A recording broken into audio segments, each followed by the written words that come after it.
Greetings, everyone. This is Aliza Ross, the Director of Alumnae and Alumni Relations at Notre Dame of Maryland University.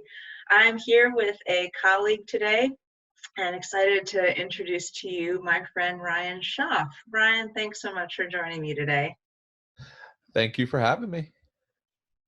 Ryan, I wonder if you might introduce yourself to the world. Sure. I am Ryan Schaaf. I'm Associate Professor of Educational Technology in the School of Education at Notre Dame of Maryland University. I've been in the university since 2010, and I'm happy to join you today. Thanks so much.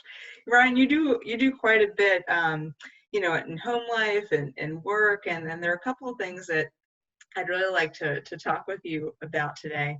And maybe just get started on the teaching realm. So you teach professionally, and imagining that your kids are also at home. So you're having to do some kind of at-home learning. How's that balance been for you? There is no balance. It is chaos in the Schaaf household. So I have two children. One is 12 years old. He's a middle schooler, and the other is 6. He is a first grader. I also have a wife that works at home. So there's 4 of us in a town home, and it's just mass chaos. Howard County was a little bit slower in getting their remote learning directives forward. They are trying their best, and just like everybody else is in this pandemic, they are trying their best to educate 59,000 students in that county, and of course Baltimore City, Baltimore County, all the remaining counties, and all the state of Maryland are just trying to figure out what the heck to do with all of these students that are now locked down in their house.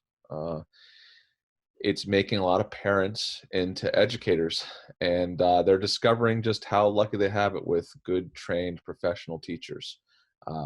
Just because of having to teach such a wide variety of people, all these wonderful kids, it's just it's a full-time job. So right now you have a lot of parents at home that are trying to do their full-time jobs remotely, and they're also trying to help to teach and give their children some normalcy during such unpredictable times. How's it been to have to support your students from the professional view and supporting students at Notre Dame? What kinds of things are those students experiencing right now, and how are you able to help them through? So, just thinking as a whole, Notre Dame is, as wonderful as their online programs are, one of the big selling points for Notre Dame is that it's face-to-face atmosphere. It's warm, traditional campus. It's wonderful faculty members. It's great staff members. The issue is that migrating everything over to 100% online in such a short amount of time is mass upheaval. That we don't have bottomless pockets, so we have to pick our tools accordingly. And we have to understand is that our students right now are at home, and they're much the same situation as we are, worrying about if they're going to get sick. They're worried if they're going to lose their jobs. They're worried about if they're going to have enough food or toilet paper, for goodness sakes. They're worried about helping their children along if they have children. So there's a lot of worry to be spread around, and it's caused a lot of, I think, some mental health issues. I think there's an increase. There's going to be a spike in just wellness issues. So we have to be cognizant to be able to get outside and have some fresh air safely in social distance situations. We have to make sure that we are trying to provide our students with some sort of learning experiences that don't even have to be something on a computer or something on some sort of worksheet or something. Give you an example. My 12-year-old, I've really gotten into working a lot more with my hands over the last few years. Carpentry, do it yourself, fixing, doing projects around the house. And I made it a point to teach my 12 and 6-year-old the basic fundamentals of carpentry. I'm going to teach them wiring tomorrow as I rewire some of the things in my house. You know, I have to turn off all the electricity and teach them all the electrical stuff. I'm trying to teach my kids, my own personal kids, real world stuff, things that are important, like budgeting. You know, my wife just went out and did a shopping trip for the next 7 to 10 days, and we went through and showed them exactly what we ended up spending, and you know, talking about all their goodies and treats, but we also talked about things that we purchased to be smart, so this way we could be prepared for 7 to 10 days. So not only do we look for things like learning activities to do with our kids, but we should try and teach them some of the things that maybe aren't covered in school. Right. Talk about hands-on learning. Wow. I mean, that's hands-on learning for you too, right? I mean, Yeah, I I'm trying to, you know, I write extensively about real world application, real world learning, and it's me basically practicing what I preach. I'm, you know, just about to send a book to a publisher, and the things I want to do is add really cool text features to the book. So what I'm actually doing is having my kids prepare some of these resources that I can actually just put in the book, but they're actually learning as they go. For instance, my 12-year-old recorded a podcast for me for 2 minutes, and that's something I'm going to put in the book. So this way they can, you know, the readers can actually hear an example of a podcast. You know, my youngest one did a book cover on one of his favorite books, and that's the Lunch Lady series. He loves the books. They're like graphic novels. They're great. He's now reading them to a point to where he's almost obsessed with them. He's reading them multiple times, but I had him create a book jacket, and in that, you know, he was learning how to summarize a text. He was learning how to draw. You know, he's very passionate. He wants to be an author later on in life. So I'm just excited to help him through that process. So, congratulations on the book. That's oh, thank excellent. you. I'm sure they're looking forward to seeing their names in print once it's out there for sure. Yes, yes, they are. They're excited when they end up finding their way into Daddy's books. So. Yeah. Nice. So in terms of, like, you know, what the IT world is doing right now, I mean, your background there is really awesome, by the way. Oh, There are a lot of thank different you. nuggets in that. And I'm curious to know from you kind of what challenges, what themes are coming up in the IT world that you're finding relevant to you right now. Um, right now, educators are like, okay, now what now? They're in that experience where they're just like, okay, what do I do? I'm taking a course that I met face to face 12 to 15 times for a few hours a week. I'm taking that and trying to migrate that completely online. How do I do that? So over the past month, I have provided professional development for over 40 faculty members, either in group meetings or in one-to-one, to try and help and prepare them for this, you know, the late spring semester, the term B, or even into the summer semesters, since the School of Education really is a, you know, 11-month plus a year schedule. It has that such a schedule to where, you know, we're not closed up for the summertime. We're still open teaching a lot of courses. Right. And it's probably the same way through all the schools. So trying to help and prepare them, and typically taking a course that's face to face and moving it properly online usually takes anywhere from 3 months if it's expedited to 6 months if it's done properly. And that is with the help of instructional designers who are paid, you know, good money to actually help you develop good course and good course materials, good content, good flow of the course, to put it online. A lot of people are doing that in just 3 to 4 weeks, and they're trying their best to do the best that they can in such you know, extreme circumstances. Helping them to understand what they could do to make connections with their learners. So this way, it's not, you know, distance learning feels very distant, and right now it's a very lonely time for all of us, to try and add their own personal flair and way to connect to people. So you have a lot of faculty members that are recording video for the first time, or they're trying a new tool for the first time, and I applaud them for trying that, because if you try something and it doesn't work, it's wasted time, and everybody's time is extremely valuable. Um, so helping them through that, like Zoom, For instance, right now we're using Zoom. Eventually this will be uploaded online, but Zoom is a brand new tool for a lot of people. It's a tool that can be used extremely well. It can be used for, a lot of traditional learning as in lecture capture, or you can use it for a lot of student-centered learning where there's a lot of discussion, and use breakout rooms.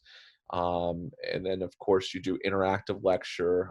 So this way it helps with that, creating that like student-centric type of feel for a course. Sure. So learning how to do Zoom. And again, Zoom is not Zoom costs a decent amount of money for the pro version. So you also have to make sure to kind of ration out these accounts because they're expensive. Right. Right. So it's learning about the new tools, it's learning about the new approaches, and not being afraid to get used to the change, or trying something new. Sure. Mhm. Now, you're also a gamer, correct? I can say that, right? Is that correct? Yeah, it's not a bad word. Yep, Okay. gamer. Yes, so I don't mean it to be gamer. a bad word. No, no, So no. there are a lot of similarities we can draw from gaming to online learning and use of technology. What kinds of correlations have come up for you, and how have you relied on your gaming expertise and experience to influence your online teaching and in your help of others who are new to online teaching? Well, it's funny you say it. Gaming is over a $100 billion a year industry globally. So it's really big, and there's a massive section of that now is into learning games. They know that there's a lot of research out there that actually says that games can teach you. Games can assess learning. They can provide reteaching. They can supplement learning. So there's all this out there that, and they promote collaboration and problem solving, communication and perseverance, what they call growth mindset. There's Games have quite a lot of facets to it, and studying the gaming is, games are really just intricate systems. Education is a system, so it's almost like system thinking, system learning. So those are those basic fundamentals that they kind of intertwine. So you can actually use gaming in many ways. In fact, after we're done this conversation, I was going to mention I'm actually working on a guide for educators and parents and it's just a free guide on 40 learning games that are, I'm going to say free, but they're relatively cheap, and they actually teach academic lessons. So it's geared towards kindergarten through 12th grade. So this way, if alumni and alumnae could actually use this with their students, or if they're educators, they can actually pass this along. So this way it's free. It's just a way to actually continue that continuity of learning as we're trapped in our houses right now. Oh, thanks for that. That's a great resource to be able to share with folks. We are happy to push that out and share that on our virtual programming and resources page. It's Oh, available on no our problem. website It's now. probably a weekend thing because I'm still working on it with everything else. So That's all right. It's ever evolving, right? As all things are. it's, I mean, and here's another thing is just time. You discover that time is absolutely valuable. I consider myself extremely fortunate that I can be very productive during the day, just because of my situation. But now that I have two children home, now that things have changed, I find that my productivity has dwindled down. It's not even half of what it is. I have a wonderful associate dean, very productive.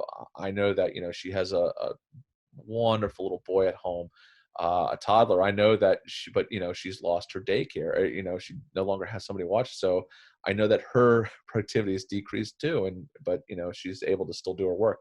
So, and these are the situations that are happening with faculty. They're finding that things have changed, just like the students. Their particular situation has now changed. Right. So the things to take away from this is please be patient with one another.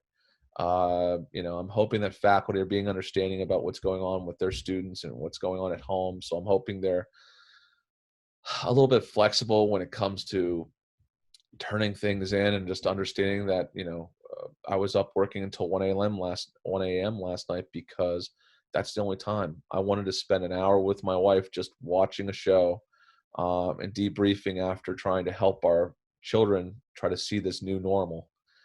So I'm hoping that people are able to take away that they're, please be patient with one another. Stay home. So this way you're not having to deal with a situation to where we can start to enter this recovery phase in Maryland. But it's still going to be a long road ahead. So, and also make sure you take time for yourself.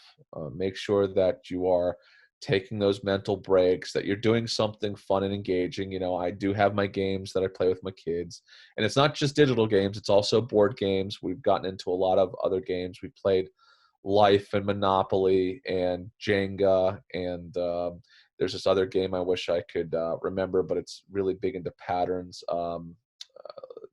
Anyway, I'm trying to do things with my children that's not just digital, because they do have a lot of digital lessons right now. It's all important about finding balance in your life. Make sure you're exercising and eating properly.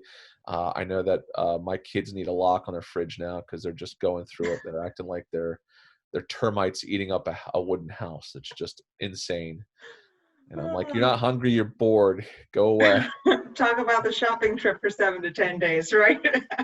Yeah, I mean, and Yeah. I tell you what, we make it it's a big thing right now to support our local community by just not only shopping and buying food and also taking care of ourselves, but also just picking a restaurant and just trying to keep them employed. You have a lot of people that are now out of work.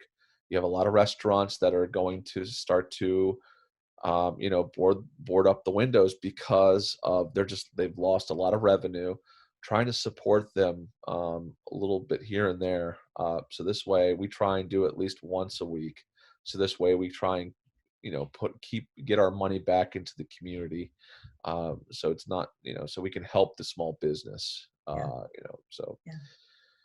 Wow. anyway, so this is our new reality for a little while. Yeah.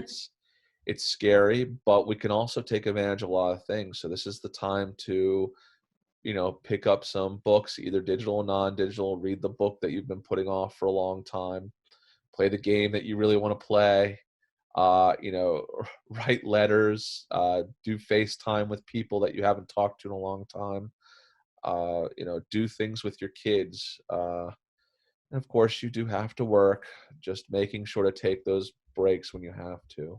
Yeah. I had a really good conversation earlier in the week with Sister Kathleen Feely and a couple of alums over a chat series that we call How Do You Fix Your Coffee? It's a 30-minute informal chat.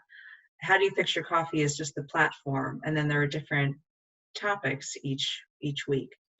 And her topic was kind of finding the nugget of gold in the everyday, right? In the muck of what we keep hearing. And there are a couple of things that I just picked out from what you've just said that are great resources and great tips for everyone, whether you're a parent who is going to school yourself, who is teaching full-time and also teaching your kids full-time now at home, just dealing with every day, like how long should I leave my house, how many times do I have to go to the grocery store, how can I condense all that. But some of the tools that you've just listed out are really, I'd like to highlight them. Patience, Yes, kindness, right? Helping other people, and realizing that we are more similar than we are different, right? absolutely. Everyone needs those things, right? It's part of the human condition. And in these times, it's really important to remember that we are all simply human, and we are all in this together. We keep seeing that all over the place. Governor Hogan keeps talking about that. There are other faces in the media that keep mentioning this, but it's true, right? We're all in this together, and we have to kind of keep together if we hope to get out of this together. And I hope that we can remember some of these good lessons that have come out of this, maybe some good reminders rather, because they've always been there, right? The principles of kind of being good to one another have always been there, but this is a good time to kind of get back to that. Yeah, we have to understand is that there's going to be, with all this friction right now, because all the stress and the situations that are uncontrollable. We cannot control, we can't control the virus. The people are the ones that really spread it. We're trying to contain it, and by containing, we're also containing ourselves. We live in a very a society that's built upon freedom, to where we have the freedom to make all these different choices and understand that there's a lot of opportunities out there. But now we have this gigantic consequences, if not only if we're going to get sick, but as are is our family going to get sick? Are the people that are the elderly going to get sick, or the people that might have respiratory illnesses? All these people that might be struggling, are they going to get sick? Are they going to lose their jobs? Are they going to become homeless? There's a lot of this type of tension right now in society, and it's causing both the best parts of people to come out, or the worst. For every story you hear about somebody who's volunteering their time, or giving food away, or doing meals on wheels, or something just really incredible, you hear about the terrible parts of humanity, the crime rate, or you hear about somebody who loses their cool and yells at somebody who's been working for 14 or 16 hours a day to try and provide the basic necessities for people. We just have to understand this conflict and try and walk away from it. We also have to make sure to showcase all these really good deeds, and doing that not just digitally, but also just thanking people, of course, from a distance. Right. So, and as you can hear, my dog's barking because, again, I'm shut in a house. I'm with you. I think my dog's sitting outside right now. Yep. Yeah. Oh my good. And my dog and I'm sure our animals, our pets, don't know what they say. The dogs are like, they feel like they're in heaven, and the cats are mad because we're home in their territory for far too long. That's right. Yeah.